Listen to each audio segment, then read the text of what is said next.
আজকে আপনাদের সামনে যে বিষয়টি আমি শেয়ার করতে যাচ্ছি সেটি অত্যন্ত গুরুত্বপূর্ণ এবং অত্যন্ত ইম্পর্টেন্ট একটা বিষয়।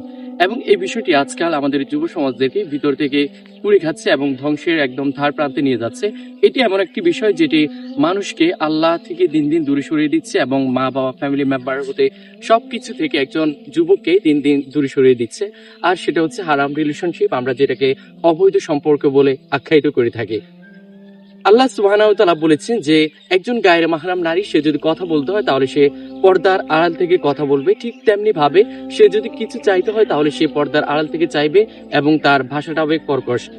আল্লাহ তাআলার লিমিটেশন গুলো দেখেন এবং বর্তমান সমাজের লিমিটেশন গুলো দেখেন। আল্লাহ সুবহানাহু ওয়া তাআলা বলেছেন যদি একজন নারী সে যদি তোমার ওয়াইফ না হয় তাহলে তুমি কখনো তার সাথে ফোন আলাপ করতে পারবে না, ঠিক তেমনি ভাবে তুমি তার সাথে প্রেম আলাপ করতে পারবে না, তার সাথে একাকী সময় স্পেন্ড করতে পারবে না এবং তুমি তার সাথে নির্জনে সময় কাটাতে পারবে না। আল্লাহ তাআলার বাইন্ডিং গুলো দেখেন।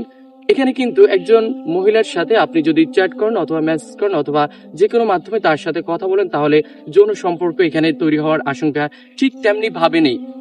কিন্তু তারপরেও আল্লাহ তাআলা কোরআনে কারিমের মধ্যে বলেছেন ওয়ালা তাকরাবুজ জিনা। আল্লাহ তাআলা এটাকে জিনা বলেছেন।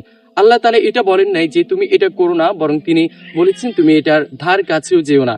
এবং কোরআনে কারিমের মধ্যে আল্লাহ তাআলা এটাও বলেছেন ওয়ালা তাকরাবা হাযিহিশ শাজারাতা, তথা তুমি এই গাছের কিনারেও যেও না। আল্লাহ তাআলা এটা বলেন নাই যে তুমি এই গাছ থেকে ফল ভক্ষণ করো না, বরং আল্লাহ তাআলা বলছেন যে তুমি এই গাছের কিনারেও যেও না। এটা হচ্ছে তেমন আল্লাহ তাআলা একটা বাউন্ডারি দিয়ে দিয়েছেন, যেমনি ভাবে একটা মাঠ এটার পাশে একটা বাউন্ডারি আল্লাহ তাআলা দিয়ে দিয়েছেন এবং তিনি বলে দিয়েছেন যে তুমি এই বাউন্ডারি কখনো পাশেও যেও না। এই কথার মাঝে আর বান্দার মাঝে এবং আল্লাহ তাআলার মাঝে পার্থক্য কিন্তু এটাই, এবং আল্লাহ তাআলা জ্ঞানের মাঝে এবং বান্দার জ্ঞানের মাঝে পার্থক্য হচ্ছে এটাই।